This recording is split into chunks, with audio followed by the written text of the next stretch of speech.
Hi, everyone, and welcome back to the English Talk community. I'm Julia, and I'm so glad you're here with me today. Whether this is your first time listening or you've been with us for a while, I want to start by saying thank you. This podcast exists to help you speak English more naturally and confidently, and it means a lot to know that we're building a global community of learners, people just like you, who are serious about making real progress. Let me ask you something. Right away, have you ever said something in English and then noticed someone give you a strange look? Maybe you didn't even realize what was wrong, but you could tell something sounded off. Maybe they didn't respond the way you expected, or they looked a little confused, even though you were sure the words you used were correct. That experience of thinking you're saying the right thing but getting a completely different reaction is something almost every English learner has been through at some point. It can be frustrating. You learn a phrase, you memorize it, you use it, and suddenly it doesn't work the way you thought it would. But here's the good news. It's not your fault. These little mistakes usually don't come from being lazy or not studying enough. They come from a deeper challenge, something many learners don't even realize they're doing. And that's exactly what we're going to explore in today's episode. We're going to talk about common English phrases that people often use incorrectly, even when they sound completely logical. These are expressions that may come from your native language or that you've heard in movies or social media, or even from teachers and textbooks. They sound right, but they don't feel natural to native speakers. And the problem is, if no one tells you what's wrong with them, you'll just keep using them and probably getting those same confused reactions. This is such an important topic because fluency isn't just about knowing a lot of vocabulary or speaking quickly. It's about making yourself understood clearly and naturally. And often, it's the small details, the little phrases we don't even question, that make the biggest difference. That's why I want to invite you to stay with me all the way through this episode. We're going to look at some of the most common phrases that English learners use wrong, and I'll help you understand what makes them sound unnatural and what to say instead. And here's something that might surprise you. Most of these phrases are not technically incorrect in terms of grammar. That's why they can be so tricky. You could say them, and people might understand you, but something just doesn't sound quite right. And when you're trying to build relationships, work professionally, or feel confident in your conversations, sounding almost correct isn't good enough. You want to feel like your English is not just correct, but real, that it fits in everyday situations, and that it reflects who you are, not just what you studied. Now, before we go any deeper, I want to quickly remind you of something important. If you're enjoying this podcast and finding value in what we do here, I'd love for you to subscribe to our channel and leave a like on this episode. I know people say that all the time, but here's why it actually matters. When you do that, it tells the platform that this content is useful. It helps more learners around the world discover our community, and that means more people getting the support they need to grow. So if you're learning something today, or if you've ever had that moment of confusion when someone didn't understand what you meant in English, hit that like button. And if you haven't subscribed yet, now's the perfect time. Now I want to set the tone for today. This episode is not about pointing fingers or making you feel bad for making mistakes. In fact, I want to celebrate the fact that you're here and that you care enough to fix those mistakes. Everyone who learns a new language will say things. That sounds strange at first. That's not failure. That's part of the process. And the only real mistake is staying stuck in those habits without knowing there's a better way. So today is about noticing those habits, gently correcting them, and giving you practical tools to sound more natural. As we go through today's episode, I'll be sharing real stories from learners around the world. These are fictional characters, based on real experiences, people from cities like São Paulo, Milan, Cairo, Mumbai, and many others, who've all faced the same kinds of challenges. Their stories will help us understand where these mistakes come from and how you can avoid them. I'll also be giving you simple, everyday alternatives you can use instead, phrases that are common, natural, and easy to remember. And one last thing before we begin. Don't worry about taking notes or trying to memorize everything. Just listen. Try to picture yourself in the situations I describe. Think about whether you've ever said something similar or felt unsure about a phrase. The more you connect these ideas with your own life, the faster your brain will absorb them. That's what fluency really is. It's about thinking in English, not just translating. And that's what I want to help you do today. So take a breath, get comfortable, and get ready to feel more confident in your English conversations. Because I promise, some of the phrases you're about to hear might surprise you. But once you learn how to fix them, your English will instantly sound smoother and more natural. So let's talk about why this happens in the first place. Why do so many English learners, even the ones who are really dedicated, smart, and consistent, end up using the wrong phrases without even knowing it? Honestly, it's a great question, and the answer is a lot more simple than you might expect. 1. Of the biggest reasons is that we learn English in pieces. We pick up little bits from all over the place. Movies, TV shows, songs, language apps, old textbooks, school classes, YouTube videos, social media, online courses, you name it. And each of these sources teaches us English in its own way, with its own priorities and limitations. Some focus on formal grammar. Others focus on trendy slang. Some are very academic, while others are just trying to go viral. So the English you're learning isn't always complete or even accurate. It's more like a puzzle with a lot of missing or mismatched pieces. Let's say you hear someone say a phrase in a movie, and you think, that sounds cool, I'll use that too. But here's the tricky part. That phrase might only make sense in that exact context. Maybe it's a joke. Maybe it's sarcasm. Maybe it's something people used to say 10 years ago, but now it sounds outdated. Or maybe it only works in a specific region or social group. And when you try to use it in a normal conversation, it just doesn't land the same way. That's how we end up saying things that feel off. Not because we don't know English, but because we don't always see the full picture. Another huge reason for these common mistakes is literal translation. This is something every language learner struggles with at some point. We take a sentence or phrase from our native language, and we try to say it in English word for word. It feels logical. It's what we know. But the problem is that languages don't work like that. The structure, the tone, the meaning, even the rhythm of how we say things, it all changes from one language to another. So even if every single word is correct, the phrase might still sound strange or unnatural. For example, let's imagine someone from Warsaw who speaks Polish and tries to translate an expression directly into English. It might work perfectly in Polish, but when translated literally, it might make no sense or sound awkward. The same thing happens with someone from Bangkok, or from Istanbul, or from Mexico City. This is not about how advanced your English is. This is just how languages work. They have their own unique ways of expressing ideas. And then there's the influence of outdated courses. I can't even count how many times I've heard learners say phrases that haven't been used by native speakers in years. Things like, how do you do? Or, I am going to the discotheque. Technically, those are grammatically correct, but they sound like something from a textbook printed in the 1980s.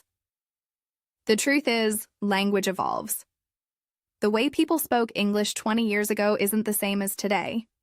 If your main sources of learning are old school materials, there's a good chance that some of what you've learned is no longer useful, or at least no longer common.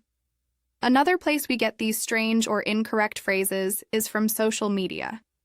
Now, don't get me wrong. I love that there are so many content creators out there helping people learn English in fun, creative ways. But sometimes the information just isn't reliable.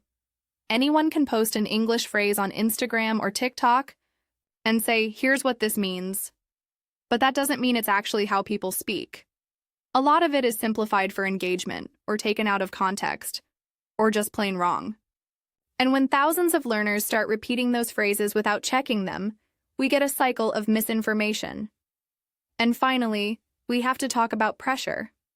The pressure to sound fluent, to speak quickly, to impress people, to get everything right.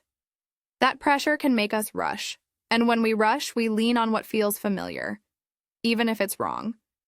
We use phrases we've heard before, even if we're not 100% sure about them.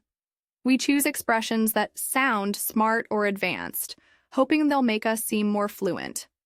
But sometimes, the more complex the phrase, the more unnatural it sounds if we don't understand how to use it correctly. Now, here's what I want you to remember. All of this, every single thing I just mentioned, is completely normal. Seriously, you are not the only one making these mistakes. I've worked with learners from Seoul, from Berlin, from Nairobi, from Buenos Aires. And they all go through the same things.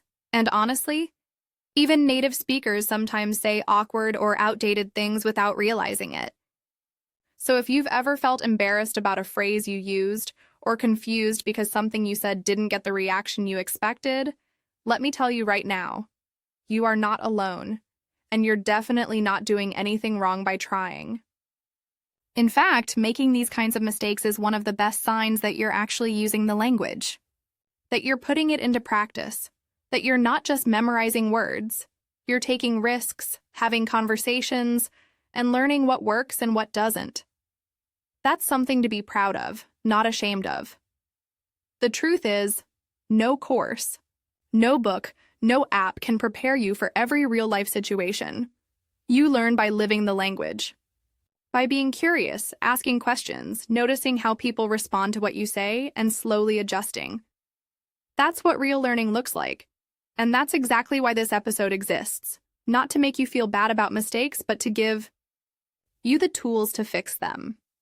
To help you understand what makes certain phrases sound strange and how to replace them with ones that sound natural. And we're going to do it without stress. No pressure, no judgment, just a calm, open look at the kinds of phrases that confuse people and how to make your English sound more real, more smooth, and more confident. Because once you start noticing these small shifts, it can totally transform how people understand you and how you feel about your English. Let me tell you a story about someone I met not too long ago. His name is Roberto. He's from São Paulo, Brazil, and he works as a creative director at a big advertising agency. Roberto is one of those people who always has a story to tell. He's energetic, funny, passionate about his job, and really interested in cultures and languages. He had been learning English for years, using different tools, apps, online classes, business courses, and he felt pretty confident about his ability to communicate. So when he got the opportunity to spend 3 weeks in London for a work project, he was excited, not just professionally, but also personally. It was his chance to really test his English in the real world. He landed in London and jumped right into meetings, presentations, client dinners. Everything was going well, at least on the surface. But something strange started happening. People would occasionally look at him funny. Not all the time, just sometimes. He couldn't quite explain it. During one lunch with the British team, everyone was chatting casually, and Roberto said, "I'm boring." There was a pause, a weird kind of silence. Then someone changed the subject quickly. Roberto didn't think too much of it. Maybe the conversation just moved on. But then it happened again. A few days later, in a casual coffee break, someone asked how he was enjoying his free time in London. And again, he said, "Well, nothing much, I'm boring." That time, someone actually laughed. Not in a mean way, but with confusion, and they said, "Wait, you're boring?" And Roberto, now feeling a little awkward, repeated it. "Yes, I'm boring. There's nothing to do, and I just stay in my hotel." They laughed again, kindly but clearly amused, and one of them gently said, "Do you mean you're bored?" That was the moment. That small shift in words, that one-letter difference, bored instead of boring, suddenly changed everything for Roberto. Later that day, he messaged me and told me about it. He felt embarrassed, even though everyone had been nice about it. But he was also really surprised. He had used that phrase more than once, always thinking it was correct. And suddenly he realized that for days, he had been telling people that he himself was boring, instead of saying that he felt bored. Can you imagine how many people misunderstood him, and how many conversations had taken a weird turn because of that one phrase? Here's the thing. I'm boring and I'm bored are both correct English sentences. Grammatically, they're fine, but they mean two completely different things. When you say I'm boring, you're saying that you, as a person, are not interesting, that people don't enjoy your company, or that you don't bring energy into a situation. It's kind of a harsh thing to say about yourself. On the other hand, I'm bored means that you feel a lack of interest in your current activity or surroundings, that you're not being entertained or engaged. You're not making a judgment about yourself. You're just describing how you feel. Roberto's mistake is a perfect example of how English can be tricky. Because in many languages, the word for bored and boring is the same, or they are used interchangeably depending on the sentence structure. So when you translate directly, it's easy to mix them up. And to be fair, it's not a huge mistake in terms of communication. People still understood Roberto. They knew he wasn't trying to insult himself. But it created these small, awkward moments that made his conversations feel less natural. What I find fascinating is that Roberto didn't lack vocabulary. He knew a lot of English, but what he needed was just a clearer sense of how emotion and description interact in the language. And this is a common challenge for learners everywhere. It's not about big grammar mistakes. It's about these tiny shifts, one word, one syllable, that completely change the message. Let me give you a quick way to think about this. When you're talking about how something makes you feel, you usually use the ed form. I'm bored. I'm tired. I'm confused. But when you're describing something that causes that feeling, you usually use the ing form.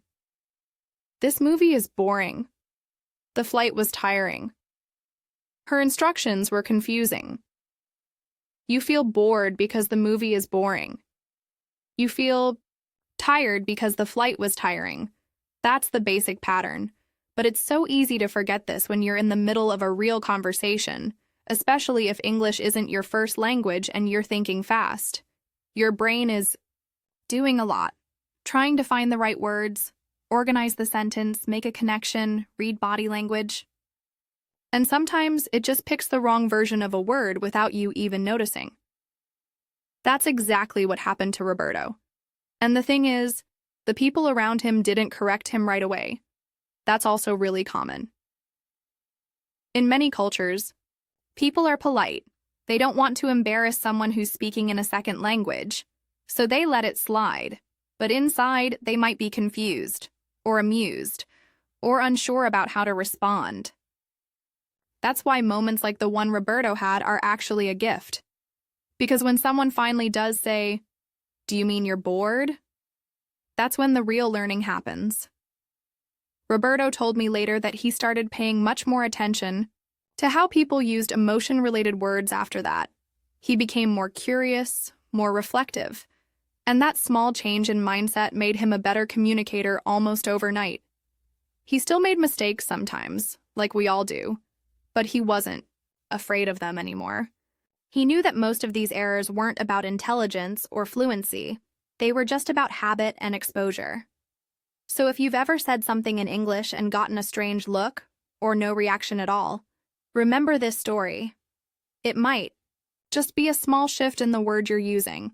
And that's good news, actually, because it means the fix is usually simple. A little awareness, a little practice, and suddenly your English sounds smoother, more natural, and more confident. One of the most common sources of confusion I see among English learners is the difference between describing how you feel versus describing what something is like.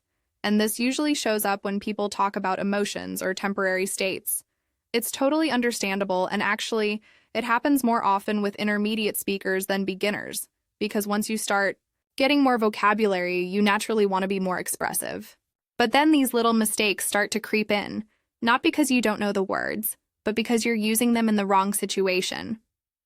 Let's start with a classic example: interested versus interesting. These two words look almost the same, and they're both adjectives, so it's really easy to confuse them. But they don't mean the same thing. And the way you use them completely changes your sentence. When you say, "I'm interested," you're describing how you feel. It's a temporary state. Maybe you're interested in a book or in someone's story or in learning a new skill. For example, "I'm interested in photography," or "She's interested in learning Italian." This tells me what you're feeling right now, or maybe something you've been feeling for a while. The key point is, it's about your reaction to something. On the other hand, when you say interesting, you're talking about the thing itself. It's a characteristic of the thing that causes interest.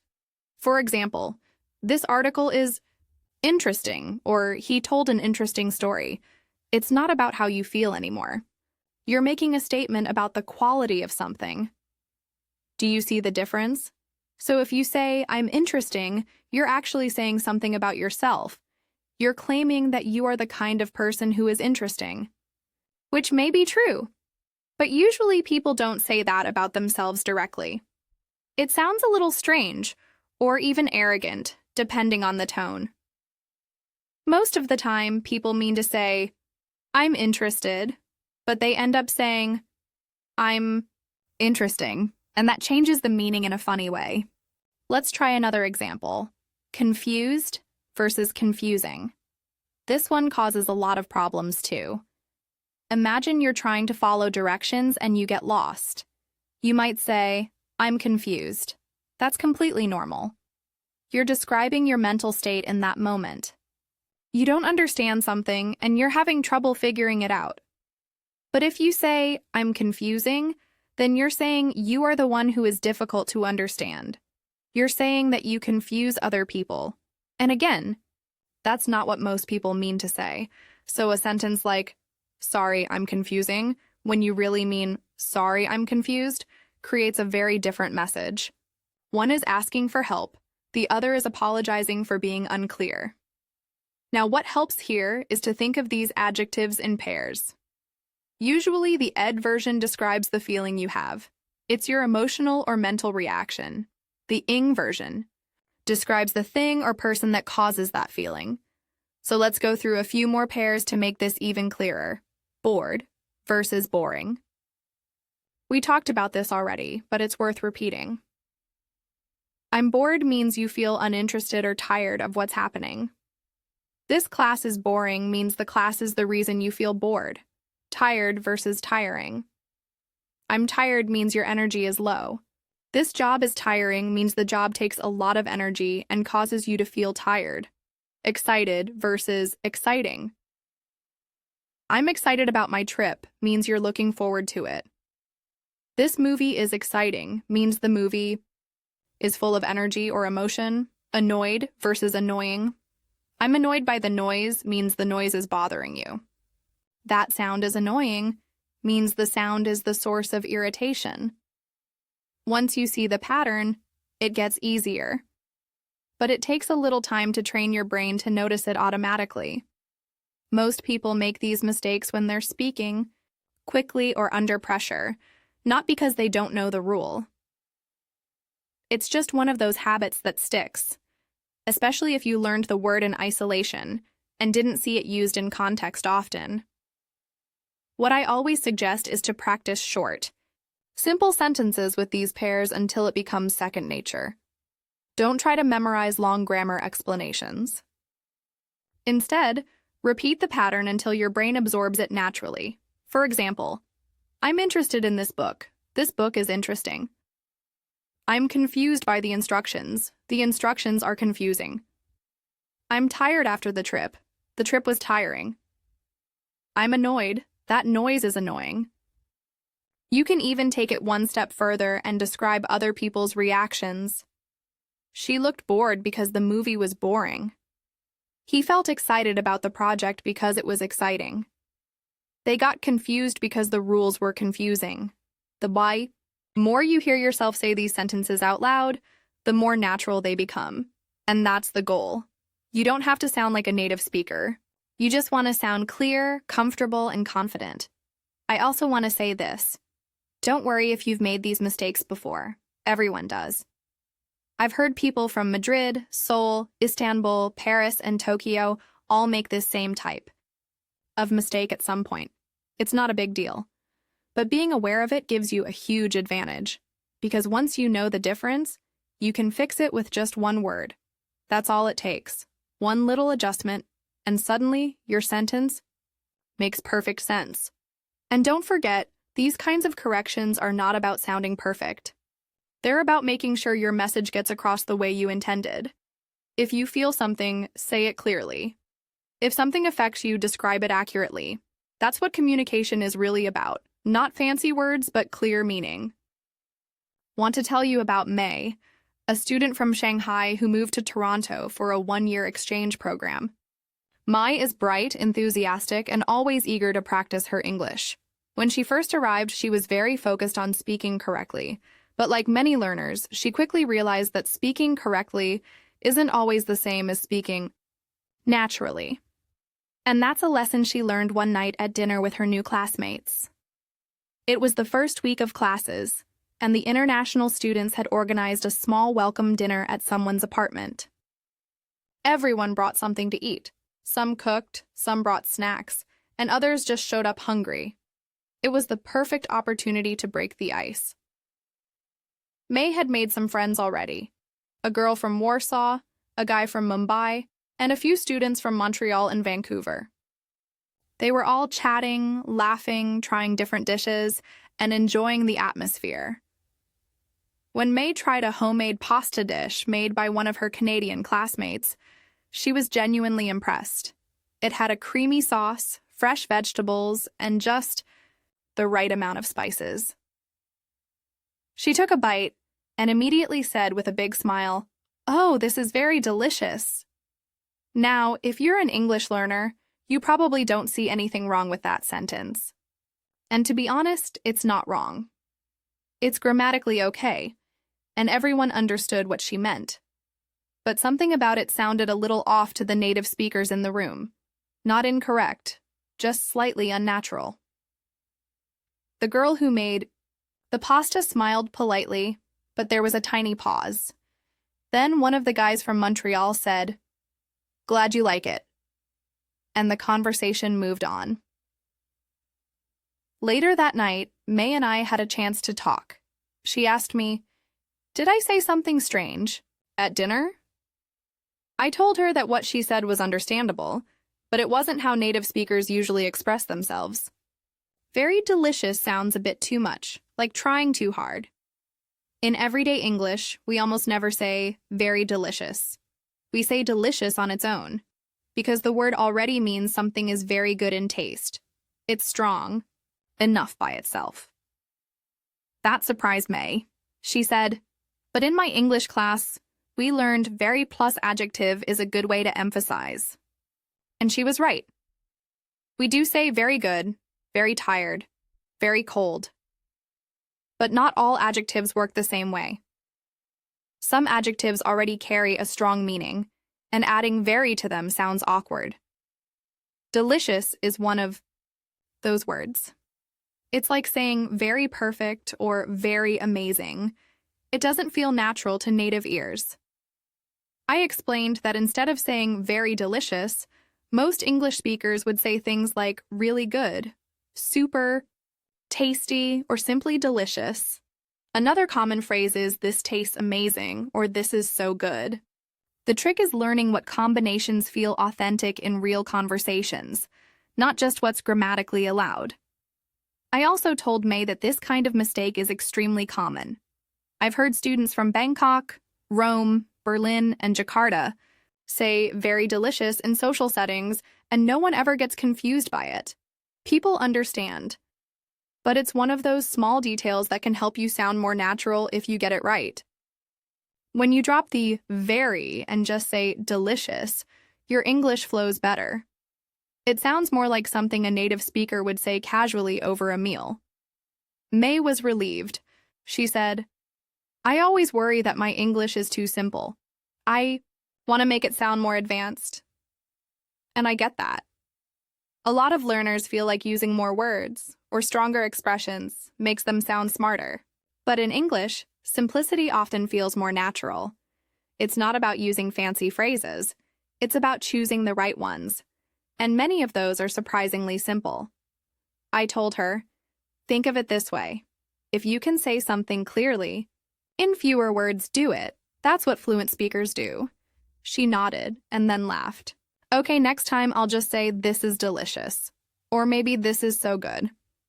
Exactly. That's all you need. No stress, no pressure to sound perfect. Just be clear and real. What I love about May's story is that it shows how fluency isn't just about grammar or vocabulary. It's about sounding natural, and you don't get that from textbooks alone. You get it by listening, by noticing how people talk in everyday life, and by being open to adjusting how you speak. After that dinner, May started paying more attention to the phrases her classmates used. She picked up new expressions like, that hits the spot, I'm obsessed with this, and you nailed it. None of these are in most English textbooks, but they're phrases that make your speech come alive. And she started using them with confidence. I remember a few weeks later, we were at another gathering, and someone brought chocolate cake. May took a bite, closed her eyes, and said, oh wow, this is amazing. And everyone nodded in agreement. No pauses, no strange looks. Just a natural moment of connection, exactly what language is supposed to create. So if you've ever said something like very delicious or very perfect, don't worry, you're not alone. You're learning, just like May. And now that you know the difference, you can start making small changes that help your English sound more fluid and more natural. Because fluency is not about complexity, it's about connection. And sometimes, the simplest phrases say the most. Let's talk about something I hear all the time from English learners around the world, the word very. It's one of those words that feels safe, familiar, and easy to use. You probably learned it early in your English journey. It was probably part of your first vocabulary lists. Very good, very nice, very tall, very hot. And it makes sense. It's simple and it seems to fit almost anywhere. But here's the thing. When we use very all the time, it starts to sound repetitive, robotic, and a little unnatural. Now, don't get me wrong. Very is not wrong. It's perfectly correct. But when you use it too often, especially in casual conversations, you might start to sound like a textbook instead of a real person. And the whole point of speaking English is to connect with people, right? That's why today I want to help you break out of the very trap and start using alternatives that sound more natural, more fluent, and honestly, more fun. Let me give you an example. Imagine you're describing your weekend to a friend. You say, I had a very good time. The food was very nice. The weather was very beautiful. Technically, all of that is correct. But does it sound exciting? Not really. Now compare that to this. I had such a great time. The food was amazing. The weather was beautiful. Notice the difference? It's not just about the words. It's about the feeling they create. Native speakers rarely rely on very to make their point. Instead, they use a mix of stronger adjectives or different intensifiers like really, so, super, or even nothing at all.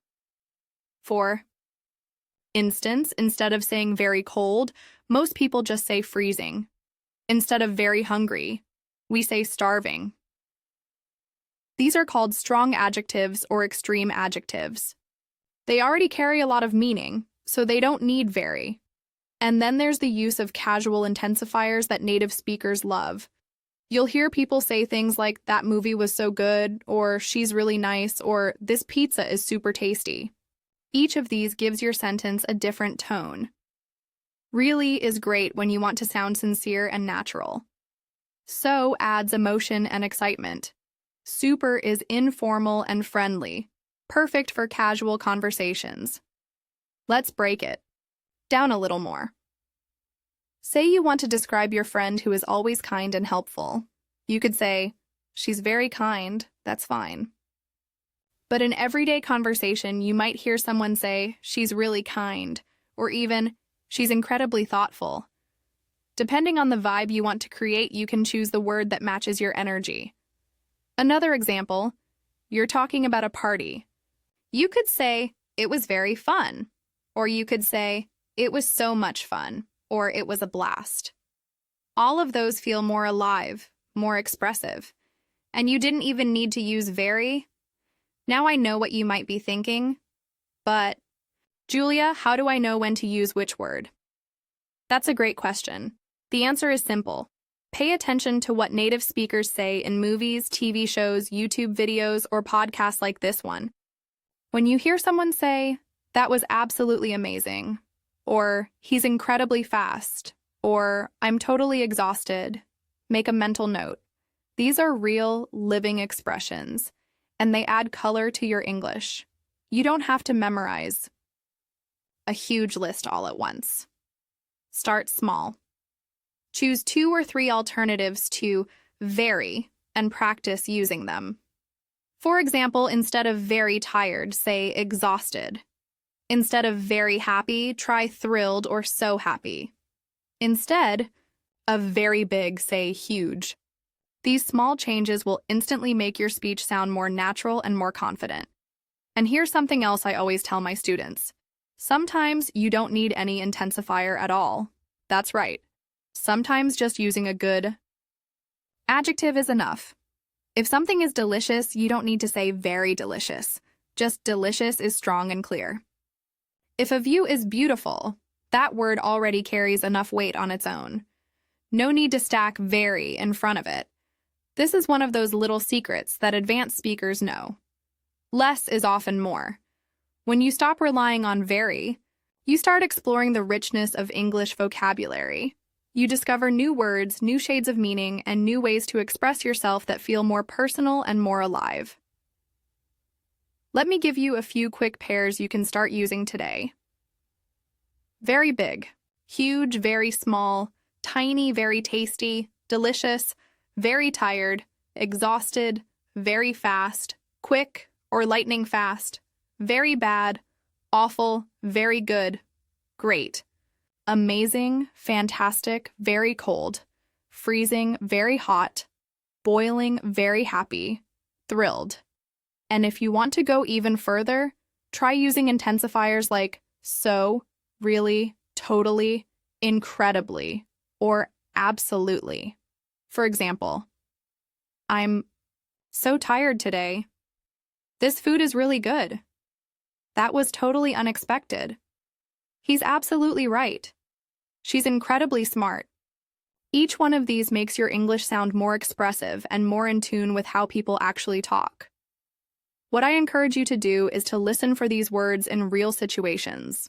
Whether it's a conversation with a friend, a TV series you like, or an English song, notice how often people use alternatives to very. Write them down. Try them out in your next conversation. And don't be afraid to make mistakes. That's how you learn. When you stop overusing very, you open the door to a more natural and more fluent way of speaking. You sound more relaxed, more confident, and more like yourself, even in a second language. And that's the goal, isn't it? Let me tell you about Ahmed. He's from Cairo, Egypt, and he works in IT for a large international company. Last year, he traveled to New York to attend a tech conference. It was a big event. Hundreds of people from all over the world gathered to share ideas, listen to talks, and build connections. Ahmed was excited. It was his first time in the US, and he was ready to make the most of the experience. On the first day of the conference, during a coffee break, Ahmed started chatting with another attendee, someone from Toronto, Canada. They were standing near the registration area, watching people arrive, and Ahmed wanted to ask a simple question. He looked around and said, "Wow, how much people are here today?" Now his Canadian colleague paused for a second, just a small moment, and then replied, "A lot, probably over 500. Now Ahmed noticed that pause. And maybe you've experienced something similar.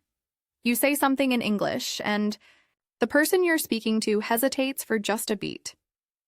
It's not always easy to read what that pause means. Did they not understand? Did I say something strange? Was there a mistake? In Ahmed's case, yes, there was a small mistake. And it's one that so many English learners make, no matter where they're from. He said, "How much people?" when the correct phrase should have been, "How many people?" Let's talk about why that happens.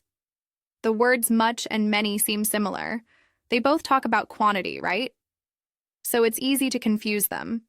And when you're speaking quickly or thinking in your first language, it's totally natural to mix them up. But here's a simple way to understand the difference, without diving into grammar rules. It's all about what you can count. We use many with things we can count one by one, like people, books, cars, questions, or apples. You can say 1 person, 2 people, 10 people. That's why we say how many people. On the other hand, we use much with things that are more like a substance or a mass, things you can't really count individually, like water, money, time, sugar, or information. You don't usually say 1 sugar or 3 informations. That's why we say how much time or how much money.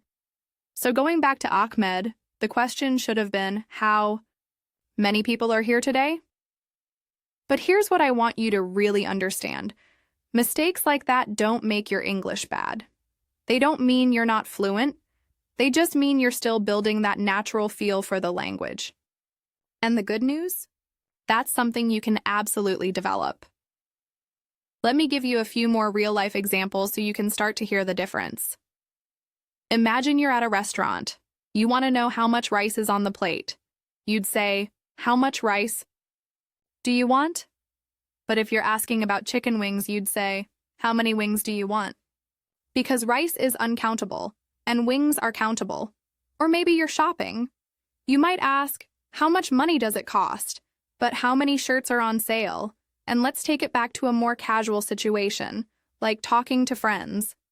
You might say, "How many friends are coming to the party?" Because you can count people. But you'd say, "How much fun did you have?" Because fun is an idea or a feeling, not something you can count. What I love about these examples is that they're all things we do in daily life: eating, shopping, socializing. These are the real moments where your English matters, where it becomes part of how you connect with the world. And knowing when to use much or many isn't just about getting the words right. It's about making your communication smoother, more natural, and more comfortable. Sometimes the best way to learn this is by listening. Listen to how native speakers ask questions. Pay attention when they say, "How many emails did you get today?" instead of "How much emails?" Or when they say, "How much juice do you want?" instead of "How many juice?" Over time, you'll start to develop an ear for it. You'll hear what sounds right, and that's powerful. When I work with students who struggle with this, I like to give them little practice moments they can use throughout the day. For example, look around you and ask yourself questions like, "How many pens are on my desk?" or "How much water did I drink today?" Turn it into a game. Make it fun. The more you use it in real situations, the faster it becomes automatic. Back to Ahmed. After that moment, he actually laughed about it. Later that day, he told me he noticed the reaction from the other person and decided to double-check his question. He looked it up on his phone, realized the mistake, and then used "how many people" for the rest of the event. And guess what? That tiny adjustment made a big difference in how confident he felt. It's incredible how fixing something that seems so small can have such a big impact. You feel more sure of yourself, people understand you better, and conversations flow more naturally. And that's what fluency is really about. It's not about perfection, it's about connection. So, if you've ever asked how much people or how much apples, don't feel bad. You're in good company. Learners all over the world do it, and it's an easy fix once you understand the idea. Countable things, use many. Uncountable things, use much. And if you're not sure whether something is countable or uncountable, here's a trick. Think about whether you can say one of it. One person? Yes. So it's countable. One information? That doesn't quite work. So it's uncountable. Language is full of patterns like this, and the more you recognize them, the easier speaking becomes. I always say, the more curious you are, the more fluent you become. Because learning English is not just about memorizing, it's about noticing. And moments like Ahmed's story are perfect reminders of how one word can change how you're understood. Let's take a deep breath and talk about something that trips up even the most confident learners. Talking about quantity in English, sounds simple at first, right? You just want to say how much or how many of something there is. But somehow, when we actually start speaking, we hesitate. We stop. We wonder, wait, do I say much here? Or many? What about, lot of? And just like that, we're second-guessing ourselves and losing confidence in the middle of a sentence. I get it. Really, I do. I've worked with students from all over the world, from Tokyo to Barcelona, from Buenos Aires to Nairobi, and I can tell you this. Almost everyone struggles with these little words at some point. But here's what makes the difference. The people who improve are the ones who shift their mindset. They stop translating in their heads and start thinking in English. That's exactly what I want to help you do today. Let's start by thinking about everyday situations. You're at a cafe ordering coffee. You're at the grocery store, writing a shopping list. You're chatting with a friend about your weekend plans. In all these cases, you're talking about how much or how many of something there is. These are simple moments, and they're perfect for practicing quantity. So let's break it down in the most natural way possible. When you're talking about things you can count, 1, 2, 3, you'll usually use many. For example, you might say, I didn't get many emails today, or there weren't many people at the restaurant. You're talking about individual items or people, and that's where many fits in. But when you're talking about things you can't really count, like water, money, or time, you'll use much. Think of it this way. If you can't easily say one of it, you probably want much. So you'd say, how much time do we have left? Or, there isn't much sugar in this coffee. Now here's where it gets even more practical. Native speakers often avoid using much and many in positive sentences. That's something textbooks don't always tell you, but it's true. You're much more likely to hear someone say a lot of in everyday conversation. Why? Because it sounds more natural and relaxed. Let's try this. Instead of saying, I have many friends, which sounds a little formal, try, I have a lot of friends. It feels warmer, more casual. Or instead of, there is much noise, which sounds unusual, say, there's a lot of noise. That's what native speakers actually use in real life. This is why I always say it's better to learn English the way it's used, not just the way it's written in grammar books. When you practice real sentences from everyday life, you start to feel the rhythm and tone of the language. That's where real fluency begins. Let me give you a few examples that you can practice right now. Just simple, real-life phrases. I have a lot of homework tonight. There are a lot of people in the park. Do you get many calls during the day? Is there much traffic in your city? We didn't spend much money on the trip. They have a lot of experience in that field. She doesn't have many friends in this town. See how those phrases work? You're mixing many, much, and a lot of, depending on the situation. The more you repeat these kinds of sentences, the more they become part of your natural speech. You won't need to stop and think. You'll just say them, and they'll feel right. Another tip I like to give my students is to choose one moment in your day to focus on quantity. Maybe you're cooking dinner. Think about how many vegetables you're using. I'm using a lot of carrots. Or maybe you're checking your messages. Say, I didn't get many texts today. You can even talk to yourself while walking around your house. There's not much milk in the fridge. It might feel silly at first, but it works. You're training your brain to think in English, and that's the goal. You can also practice with questions because we ask about quantity all the time. How much does it cost? How many hours do you work? How much time do we need? These are practical, common questions, and they come up in every conversation, from shopping to working to planning a trip. Now here's something important. Don't worry too much about making it perfect. You might mix up much and many sometimes, and that's okay. What matters is that you keep trying, keep noticing patterns, and keep adjusting. The more you listen, speak, and reflect, the more natural your English becomes. And yes, exposure helps. If you're watching a series, pay attention when the characters talk about quantity. Listen for how they say things like a lot of people, or not much time, or too many options. The more you hear these phrases in real context, the more your brain will recognize what sounds right. And when in doubt, remember this. A lot of is almost always safe. It works with both countable and uncountable nouns. You can say a lot of money and a lot of coins. You can say a lot of love and a lot of friends. It's flexible, friendly, and very commonly used in speech. So if you're unsure whether to say much or many, go with a lot of. It won't sound strange to anyone. Let me give you a few more sentence starters you can try at home, and you can fill in the rest based on your own life. There are a lot of, I don't have much. Do you have many? I need a lot of. She didn't bring much. How many do you need? How much do you want? Use them to talk about your day. What's in your fridge? What's on your calendar? What do you have too? Much of? What do you need more of? Make it personal. Make it relevant. And most importantly, make it fun. The more you play with language like this, the more confident you become. And soon you won't be asking yourself, do I say much or many? You'll just know. You'll feel it.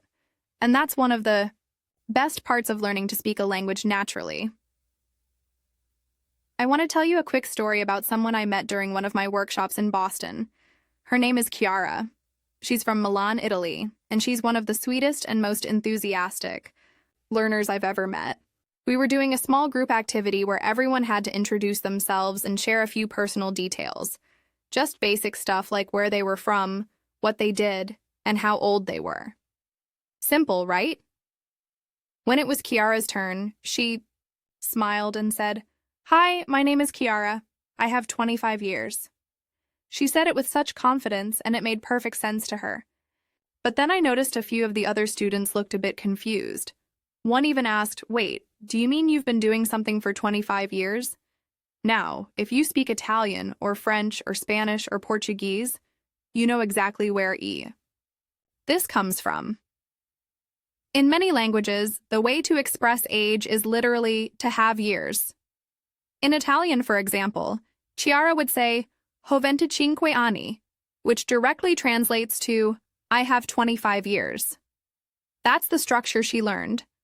And for her, it felt completely natural, so she wasn't wrong in her logic. She was just transferring a rule from her native language into English, and that happens to a lot of learners. That moment led to a really fun conversation in the group, because it wasn't just Chiara making that kind of mistake. One of the students from Brazil said, "Oh, I say that too sometimes. I have 30 years because in Portuguese it's the same thing." Another student from France nodded and said, "Moi aussi? I mean, me too." We all laughed, and I told them, "You're not alone. This is one of the most common habits I hear, and it's actually a great example of why thinking in English is so important." So how do we say age naturally in English? It's simple. We use the verb to be. So instead of saying, "I have 25 years, we say, "I'm 25 years old." Or even more commonly, just, I'm 25. You don't always need to say years old in casual conversation. In fact, native speakers often leave that part out completely. Someone might ask, "How old are you?" And you can simply reply, "I'm 25. Let me show you how that plays out in conversation. Imagine you're at a party and someone asks, "Nice to meet you, how old are you?" You could say, "I'm 28. That sounds natural, friendly, and fluent. Now imagine you respond with, "I have 28 years. It's understandable, sure, but it might cause a pause. It sounds unusual to native speakers, and that tiny pause can break the flow of your conversation. It's these little moments that matter. They're not grammar mistakes in the traditional sense. They're habits from another language. And they're absolutely fixable once you become aware of them. The trick is not to feel bad or embarrassed when it happens. Instead, treat it like a clue. It's your brain trying to help you by using a familiar pattern. All you need to do is swap out that pattern for the English one. Chiara was such a great sport about it. After that workshop, she came up to me and said, "Julia, now every time I say my age, I hear your voice in my head saying, 'I'm 25. We laughed, and I told her that's exactly the goal, to build new habits that feel just as automatic as the old ones. And the best way to build those habits is through repetition and exposure. So I encourage you to start noticing the moments when you talk about your age. If you're practicing with a friend, make it part of your introduction. Say, 'Hi, I'm your name, and I'm your age years old,' or even just 'I'm 32. Say it a few times out loud. Get used to how it feels. Let it become second nature. You can also use this pattern with other people. For example, my brother is 19. My grandmother is 85. She's only 12. They're turning 30 next week. See how smooth and natural that sounds? You're using is or are, because in English, age is something you are, not something you have. And when you use it correctly, you blend in with the rhythm of the language. People understand you instantly, and your confidence grows. Now, something else that's helpful. You don't always need to give exact numbers. In English, we often round age or talk about it more generally. For example, he's in his 20s. She's in her early 30s. They're about my age. She just turned 40. These expressions are really common, and they give you even more ways to talk about age naturally, without always needing to say a specific number. Back to Chiara for a moment. A few weeks after that workshop, she sent me an email with a short video. She was introducing herself for a volunteer program, and she started the video by saying, "Hi, my name is Chiara, and I'm 25 years old." I smiled so big when I heard it. Not just because she said it correctly, but because she sounded so confident. That's what happens when you take one little phrase and make it part of your daily speaking. You stop translating and you start speaking naturally. So if this is something you've said before, "I have 30 years," or "she has 15 years," don't worry, you're in good company. It's a common step on the path to fluency. But now you know a better way. You've got a new tool in your English toolbox. And the next time someone asks how old you are, you'll answer without hesitation, in the most natural way. I want to talk to you today about something that many English learners struggle with, and it's something that can really trip you up. When you're trying to sound more natural, talking about age, time, and dates. It's easy to fall back into habits from your native language, but the truth is that in English, the way we express these concepts is a bit different. And once you get used to this difference, it can make a huge impact on how confidently you speak. So, let's start with talking about age, because that's something we all discuss at some point, right? We all know that in many languages, we use the verb to have when talking about age. For example, in Spanish, you say tengo 30 años. I have 30 years. In French, it's j'ai 25 ans. I have 25 years. But in English, this is one of the first things we need to change in our thinking. Instead of saying, "I have 25 years," we say, "I'm 25 years old." The verb we use is to be, not to have. But it doesn't stop there. The way we express age in English can be a bit tricky because we often leave out the years old part, especially in casual conversation. For example, if someone asks, "How old are you?" you can simply say, "I'm 30," or "I'm 25." It's so much more natural than saying, "I'm 25 years old," although that's still perfectly correct, of course. But with practice, you'll find that you'll leave out the years old part more often. Here's the key to this. We're not just talking about age here. We're talking about how to think in English, how to make these small changes that native speakers don't even think twice about. When you shift away from the structure of your native language, you start thinking in English. This will make your speaking sound smoother, and you'll be able to communicate more easily with native speakers. Now, let's move on to time. Talking about time in English can be a little tricky as well. One of the most common mistakes learners make is saying things like, "I am waiting since 1 hour," or "I am going to the store since 2 days." This comes from directly translating from other languages, but in English we use a different structure. When you talk about something that started in the past and is still true in the present, you need to use the present perfect tense. For example, instead of saying, "I am waiting since 1 hour," you would say, "I have been waiting for 1 hour." Notice how the verb have comes in here? We use it to connect the past and the present. This may seem like a small thing, but it's very important to get it right. So in English, you would say, "I have been waiting for 2 hours." "I have been living in New York for 5 years." "I have known Sarah since 2005. We don't use the simple present tense in these cases. Saying "I am waiting" or "I am living" can make sense in other languages, but in English, it's the present perfect that connects the past and the present. It's a very important difference. One more thing I want to mention is how we talk about dates in English. We don't say things like "on the 5 of May" or "on the 20 March" the way people might in other languages. Instead, we say "on May 5th" or "on March 20th." The structure is a bit simpler in English, and we always use the TH when we talk about dates in this way, unless it's a special date like July 4th, Independence Day in the United States, or December 25th, Christmas Day. It's also worth mentioning how we talk about months and years. In English, we say, "I was born in January." "My birthday is in October." "My brother was born in 1995.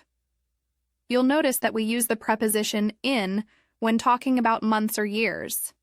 In many other languages, you might use a different preposition or even no preposition at all, but in English, this is the way we express it naturally.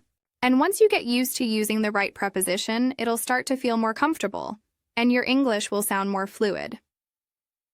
One of the most common ways learners make mistakes when talking about time is with phrases like "since" and "for." You've probably heard people say, "I am working here since 2 years," right? That's incorrect in English. Instead, you need to say, "I have been working here for 2 years."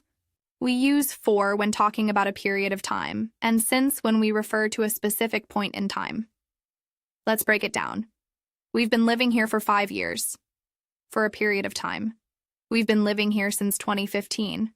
Since a specific point in time. By the way, don't be intimidated by these little rules. It's all about repetition and practice. You'll get the hang of it soon enough. What's important is that you understand why these changes happen and how to make them part of your regular speech. And finally, a quick tip when talking about time-related phrases.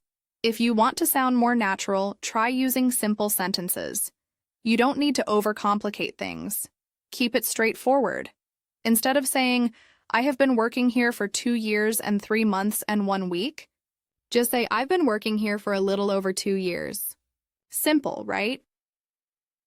When you focus on thinking like a native speaker and stop translating from your native language, you start noticing these small differences. And with time, it becomes automatic. You won't even think about it. You'll just say it naturally. So, my advice is to keep practicing. Talk about age, talk about time, talk about dates, talk about it all. But pay attention to how you do it. Make sure you're thinking in English when you do. and soon you'll see just how much smoother and more natural your English will become. Let me tell you about Ravi, a professional from Mumbai, India, who recently had an experience that many learners of English can relate to. Ravi was sending an email to a potential business partner in the United States. He wanted to sound polite and professional, so he wrote, "I look forward to meet you." Seems okay, right? After all, he's just trying to sound eager to meet the person, which is a very positive message. But here's the thing. Ravi's sentence wasn't quite right, and if the recipient of the email were a native English speaker, they might have noticed the small mistake. The correct way to say this would be, "I look forward to meeting you." That small change from to meet to meeting might seem minor, but it's actually a key detail in how we express things like this in English. Now you might be wondering, why is this change necessary? And that's what I'm going to explain today. The phrase "I look forward to" is a common expression used in both professional and personal contexts to express anticipation or excitement about something that's going to happen in the future. For example, when you're excited about meeting someone, attending an event, or working on a project, you might say, "I look forward to." Here's the thing though. After "look forward to," we don't use the base form of the verb. So, instead of saying "I look forward to meet," we need to use the gerund form of the verb, which in this case is meeting. Why?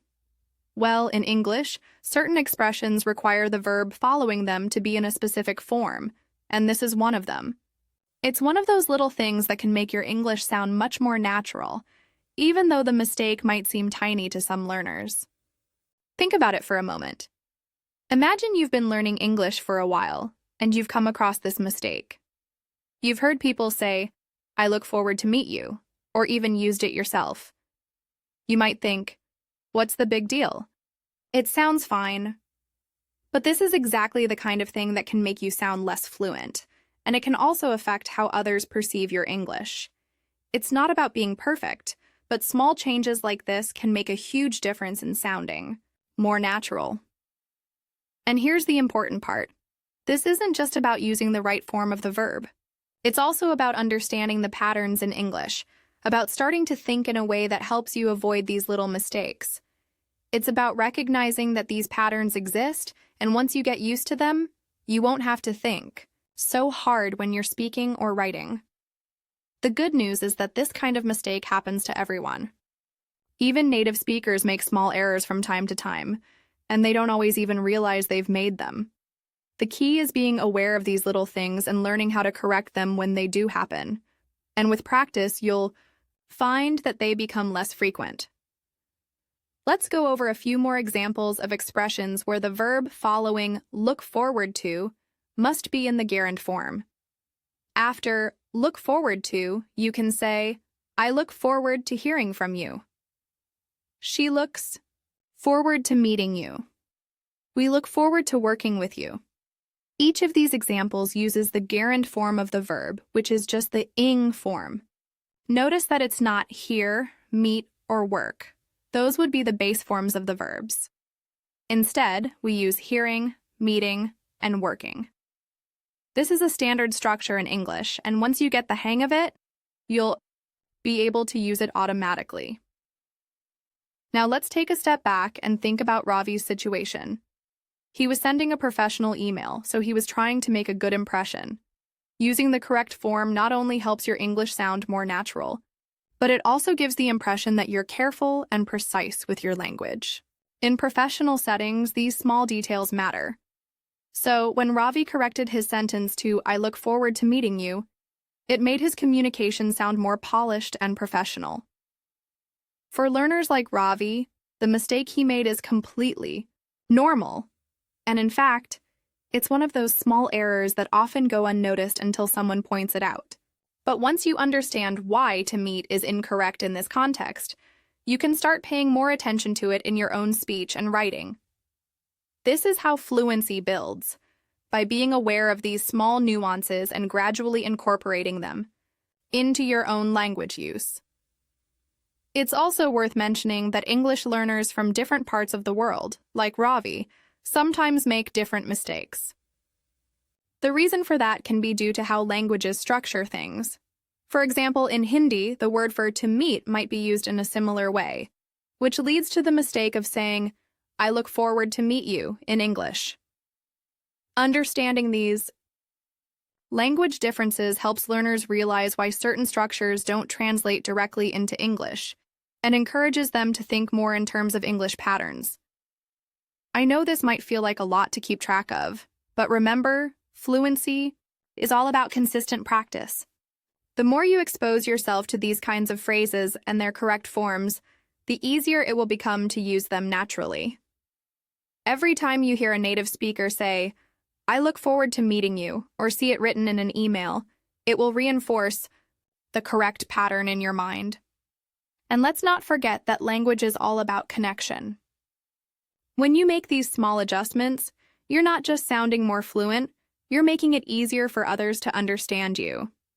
It's about making your communication smoother and more effective, whether you're writing an email, having a conversation, or even making small talk. When you get it right, you'll notice that the way you express yourself will feel more natural and confident. The good news is that learning these little details doesn't take much time. It's all about awareness. And once you start paying attention to things like this, you'll notice other similar mistakes and how to correct them. It's just a matter of practice and paying attention to the patterns of the language. So next time you're about to write an email or have a conversation and you want to say, I look forward to meet you, remember that the correct way to say it is, I look forward to meeting you. Small changes like this make a big difference, and with time, they'll start to feel like second nature. Today, I want to talk to you about fixed expressions in English, those little phrases that are used so frequently that they become second nature to native speakers. The thing about these expressions is that they have specific structures, and if you change them, they can sound, well, wrong.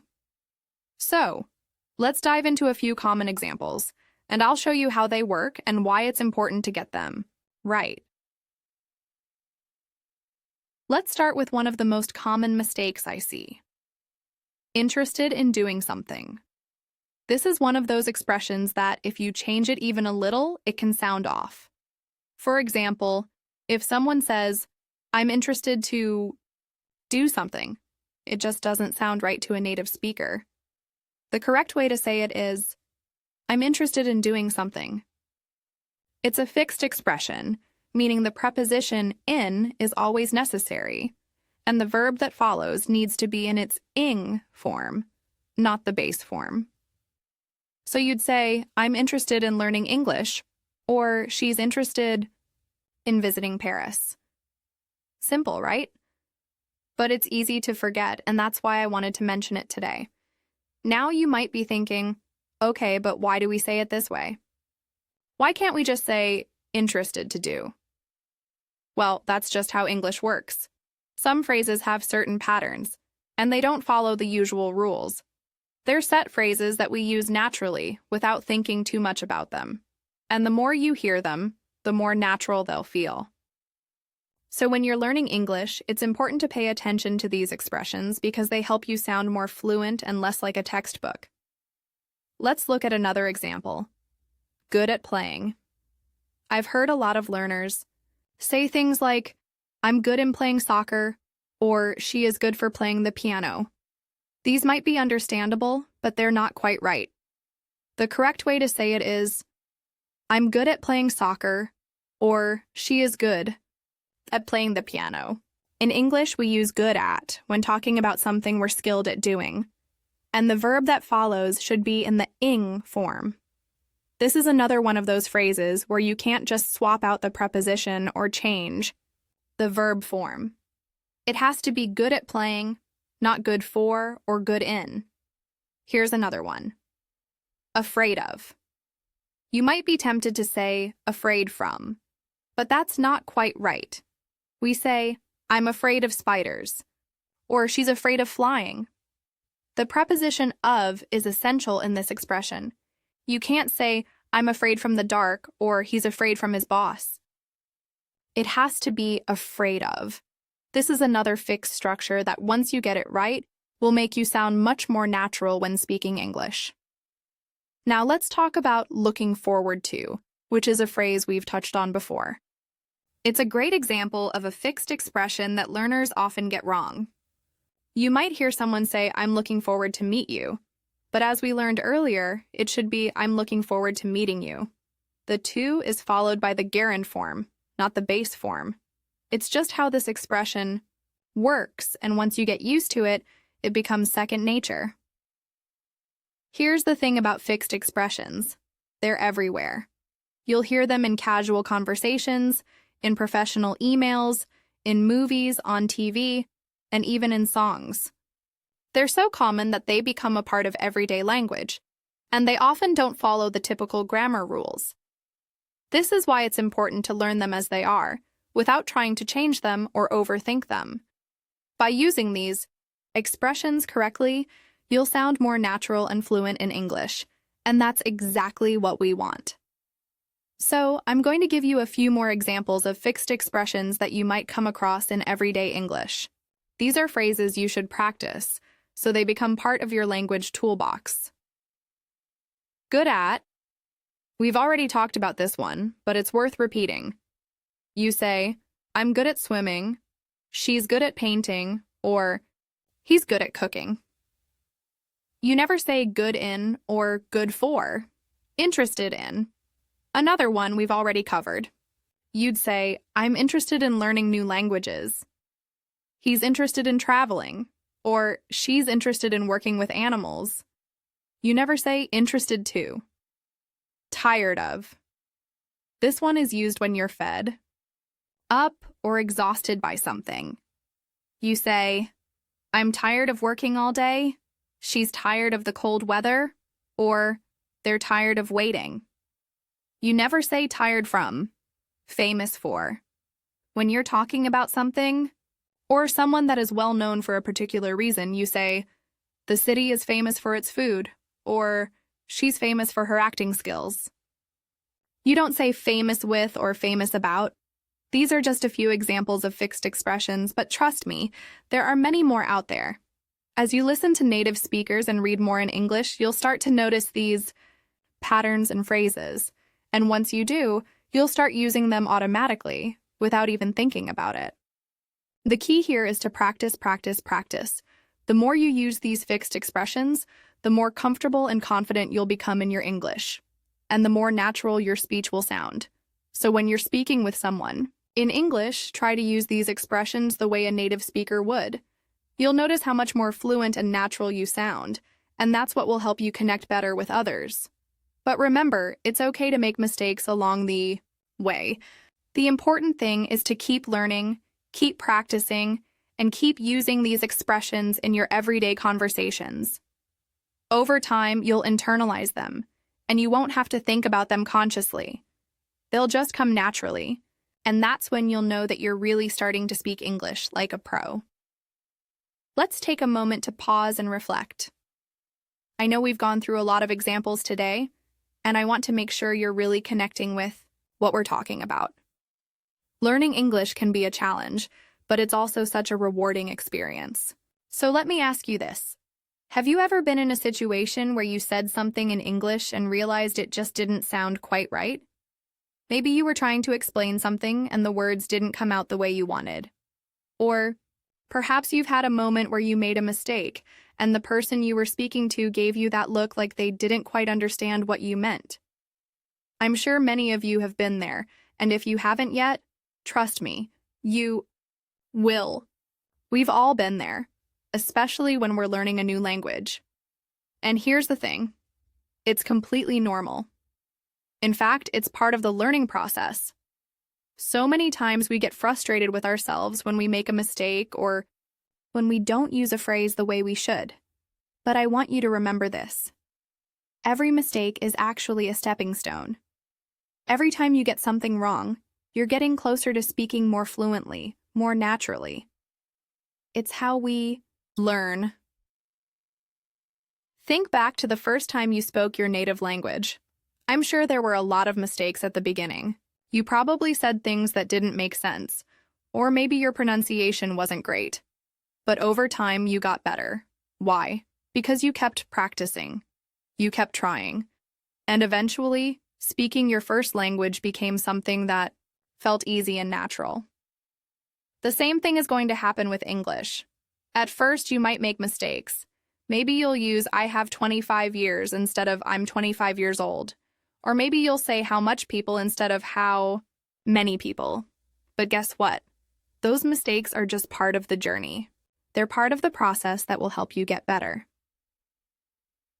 I want you to really take that in. Making mistakes doesn't mean you're failing. It means you're learning. Every time you get something wrong, you're practicing and getting one step closer to mastery. It's okay to feel a little embarrassed when you make a mistake, but don't let that stop you. Don't let fear hold you back from speaking. The more you speak, the more confident you'll become. The more you practice, the easier it will get. I know that sometimes, especially when we're learning a second language, there's this feeling that we need to be perfect. We want to say everything correctly, and we get nervous when we think we're going to mess up. But the truth is, nobody speaks perfectly all the time, native speakers included. Everyone makes mistakes, and that's okay. What matters is that you keep going, that you keep practicing, and that you keep trying. No one is expecting you to be perfect right away, and you don't need to be. What's important is that you keep learning. You keep making progress, no matter how small the steps are. If you can look back and see how far you've come, that's a win.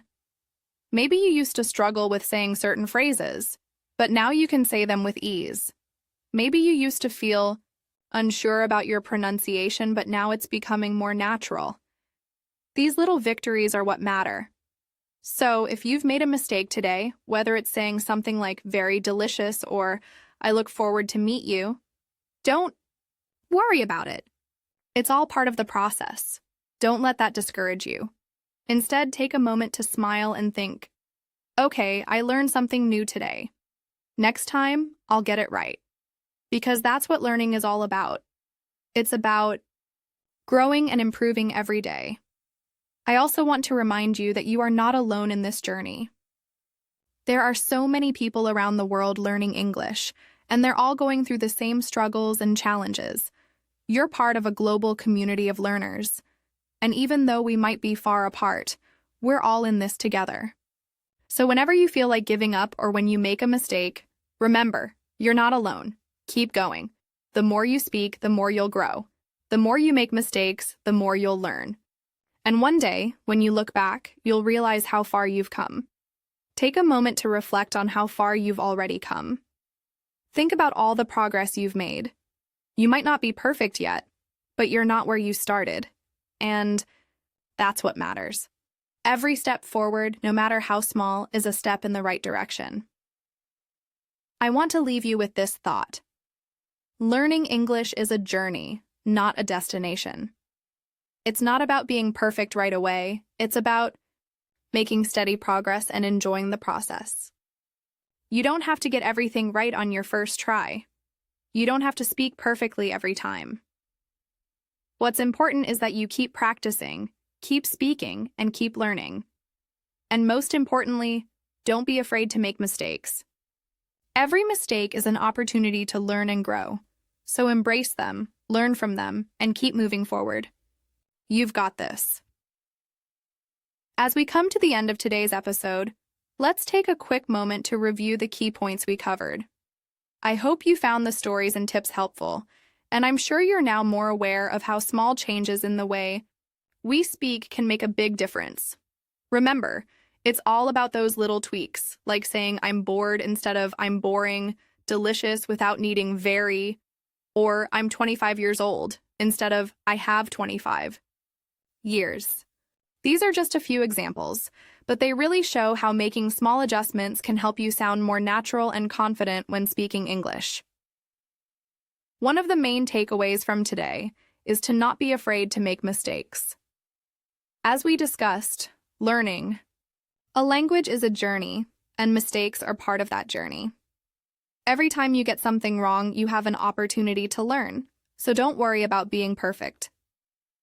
In fact, embracing those mistakes is one of the best ways to improve. So whenever you catch yourself saying something a bit off, like using much when you should say many, remember that it's a chance to correct it and move forward. Another important point we touched on was the use of intensifiers like very. Instead of overusing very, you can opt for alternatives like really or super, or sometimes you don't even need an intensifier at all. For example, instead of saying I'm very tired, you could just say I'm tired, and it still sounds natural. English speakers tend to be more straightforward, so you don't always need to exaggerate. We also talked about fixed expressions, like interested in doing and good at playing, which have specific structures. Changing these phrases can sound awkward, so it's really important to keep them as they are. You'll get used to these fixed structures over time, and they'll become second nature as you keep practicing. Now, I want to encourage you to take what you've learned today and start applying it right away. The best way to reinforce new knowledge is to practice it in real-life situations. Whether you're chatting with a friend, writing an email, or just thinking to yourself, try to use the phrases we discussed. And if you catch yourself making a mistake, don't be discouraged. Just correct it and keep moving forward. I'd love to hear from you as well. If there are other phrases you've been using incorrectly, or if there are moments when you realized you were saying something wrong, leave a comment and share your experiences. It's always great to learn from each other, and by sharing your stories, you can help others in the community who might be facing the same challenges. Plus, your comments might inspire me to cover new phrases in future episodes. Also, if you enjoyed this episode and found it helpful, don't forget to hit that subscribe button and leave a like. This helps our community grow, and it lets me know that you're enjoying the content. I appreciate all the support, and it motivates me to keep creating more episodes to help you with your English journey. If you want to continue improving your English, keep listening to the episodes. There's always something new to learn, and I'm excited to be part of your learning process. Thank you so much for joining me today. I hope you're feeling a bit more confident and ready to tackle those little mistakes that pop up. You're doing great, and with every step, you're getting closer to speaking English naturally and fluently. So, keep practicing, stay motivated, and I'll see you in the next episode.